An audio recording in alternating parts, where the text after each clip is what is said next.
BA part first Sanskrit प्रथम प्रश्न पत्र हितोपदेश मित्र लाभ 191 से 197 पत्र। डॉक्टर मनीषा गोदारा, साचार्य संस्कृत, राजकीय बांगड़ महाविद्यालय, डीडा। 191 पद्य। यदेव ही वांछेत तथो वांछा प्रवर्तते, प्राप्त एव अर्थतः सो अर्थो यतो वांछा निवर्तते। और जब जिस वस्तु में इच्छा होती है तब उसके लाभ की इच्छा होती है, और जब वह वस्तु किसी उपाय से मिल जाए तब इच्छा निवृत्त होती है, समाप्त हो जाती है। और जब जिस वस्तु में इच्छा होती है तब उसके लाभ की इच्छा होती है, और जब वह वस्तु किसी उपाय से मिल जाए तब इच्छा निवृत्त हो जाती है।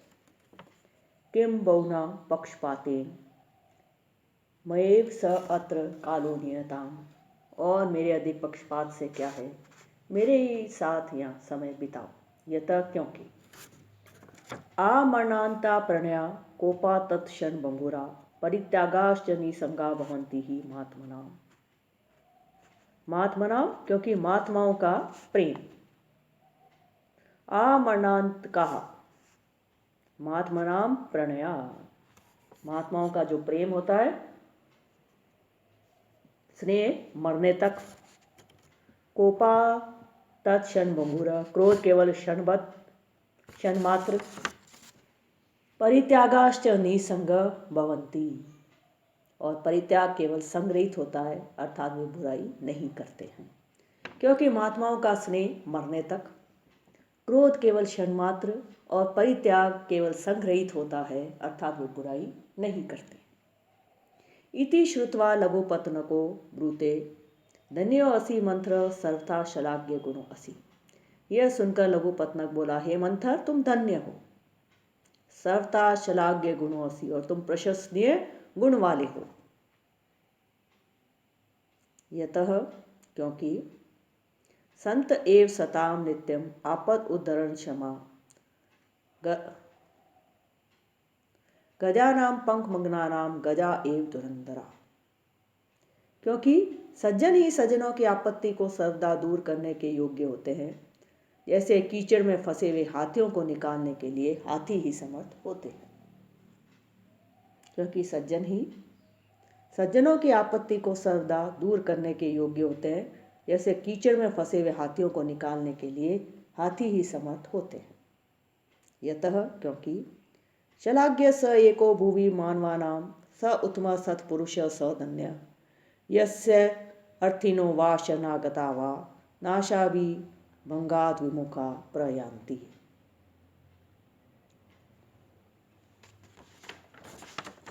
पृथ्वी पर पुरुषों में वही एक प्रशंसा पाने के योग्य है, वही उत्तम सज्जन पुरुष है, सधन्य, और वही धन्य है जिसके पास से याचक अथवा शरणागत लोग निराश और विमुख होकर नहीं जाते हैं।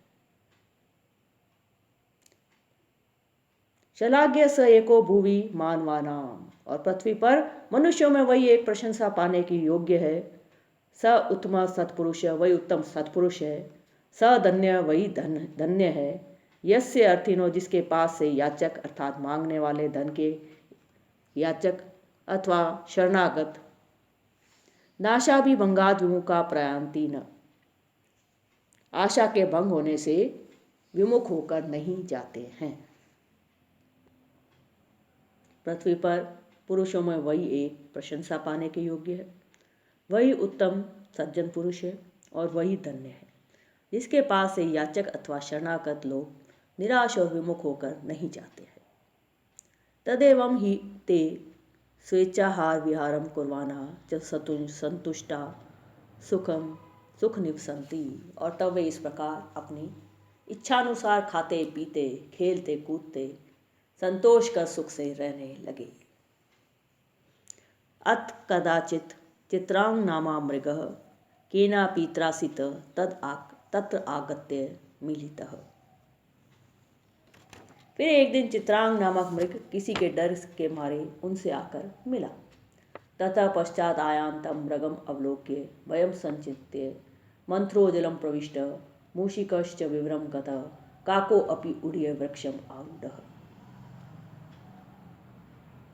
इसके पीछे मृग को आता हुआ देखकर भय को सोच मंथर तो पानी में घुस गया, चूहा बिल में चला गया और कौआ भी उड़कर पेड़ पर जा बैठा। ततो लघुपतनकेन सुदूरम निरूप्य भय हेतु न को अपि आयाति इति आलोचितम। फिर लघुपतनक ने दूर से निर्णय किया कि भय का कोई भी कारण नहीं है, ये सोचा। पश्चात तद्वचनात् आगत्य पुनः सर्वे मिलित्वा तत्र एव उपविष्टा। पीछे उसके वचन से आकर सब मिलकर वहीं बैठ गए। मंत्रेण उक्तम, मंथर ने कहा भद्रम मृग स्वागतम। हे मृग, मंथर ने कहा कुशल हो। हे मृग, तुम्हारा आना अच्छा हुआ, तुम्हारा स्वागत है। स्वेच्छया उदक आदि आहारो अनुभूयताम। अपनी इच्छानुसार जल आहार आदि भोग करो, अर्थात खाओ पियो। अत्र अवस्थानेन वनम इदम सनाथि क्रियताम। और यहाँ रहकर इस वन को सनाथ करो। चित्रांगो ब्रूते, चित्रांग बोला लुब्धक त्रासितो अहम भवताम शरणम आगतः। शिकारी व्याध के डर से मैं तुम्हारी शरण आया हूँ। भवद भी सख्यम इच्छामि, और तुम्हारे साथ मित्रता करना चाहता हूँ। हिरण्यको अवदत् मित्रत्वम तावदस्माभिः सह भवता अपि अनेन मिलितम। हिरण्यक बोला मित्रता तो हमारे साथ तुम्हारी अनायास हो गई है। फिर एक दिन चित्रांग नाम का मृग किसी के डर के मारे उनसे आकर मिला। इसके पीछे मृग को आता हुआ देख भय को सोच मंथर तो पानी में घुस गया।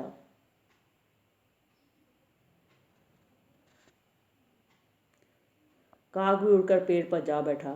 फिर लघुपतनक ने दूर से निर्णय किया कि भय का कोई भी कारण नहीं है, सोचा। पीछे उसके वचन से आकर सब मिलकर वहीं बैठ गए। मंथर ने कहा कुशल हो। हे मृग, तुम्हारा आना अच्छा हुआ। अपनी इच्छानुसार जल आहार आदि भोग करो, अर्थात खाओ पियो, और यहाँ रहकर इस वन को सनाथ करो। चित्रांग बोला व्याध के डर से मैं तुम्हारी शरण आया हूँ और तुम्हारे साथ मित्रता करना चाहता हूँ। हिरण्यक बोला मित्रता तो हमारे साथ तुम्हारी अनायास हो गई है।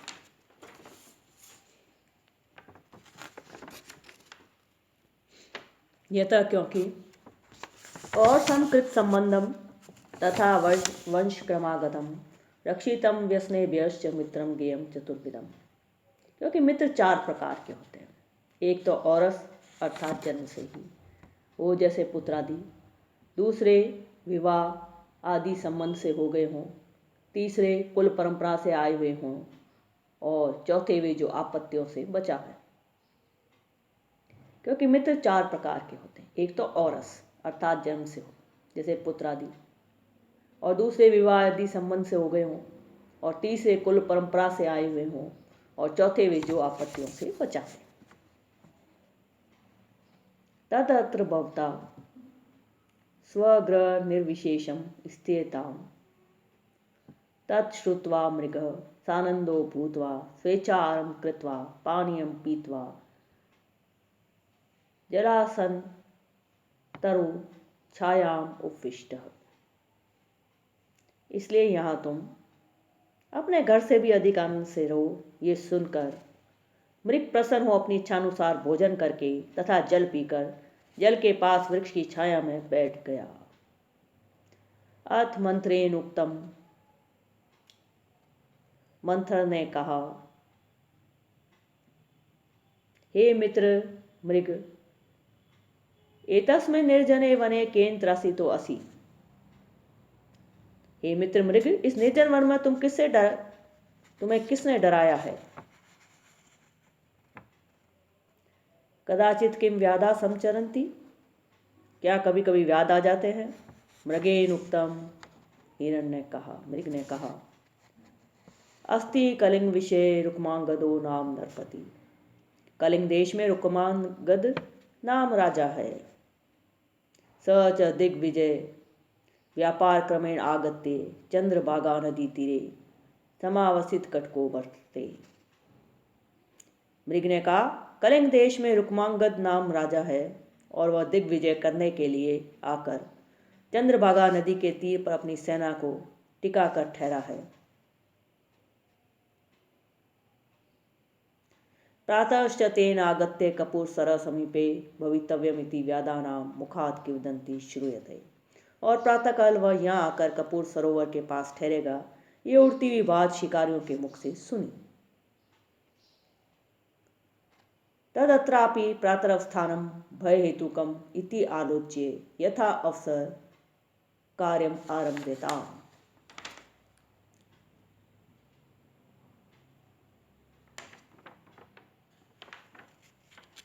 इसलिए प्रातःकाल यहाँ रहना भी भय का कारण है, यह सोचकर समय के अनुसार काम करना चाहिए।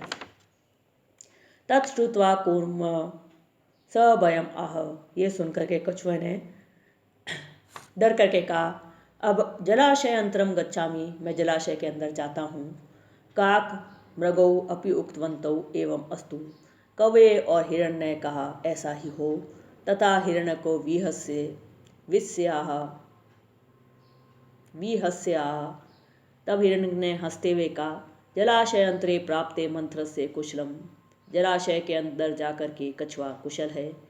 स्थले गच्छत क प्रतिकार, यदि ये स्थल पर चलने का कौन सा उपाय है, परंतु इसके स्थल पर चलने का कौन सा उपाय है।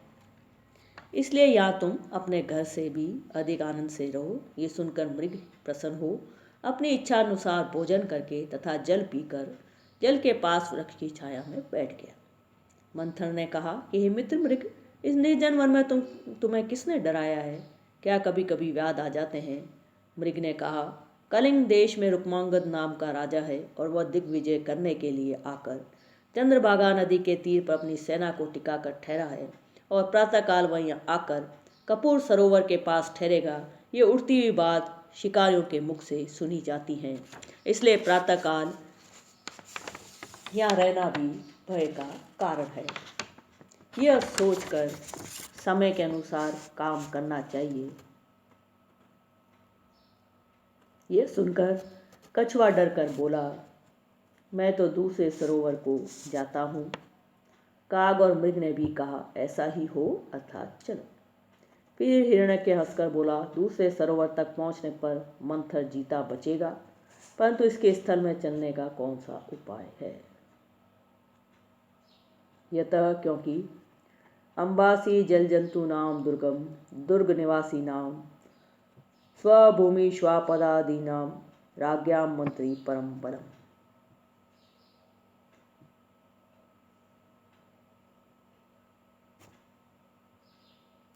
क्योंकि जल के जंतुओं को जल का, दुर्ग में रहने वालों को दुर्ग का, सिंह आदि वनचरों को अपनी भूमि का और राजाओं को मंत्री का परम बल होता है। क्योंकि जल के जंतुओं का जल का, दुर्ग में रहने वालों को दुर्ग का, किले का, सिंह आदि वनचरों को अपनी भूमि का और राजाओं को मंत्री का परम बल होता है।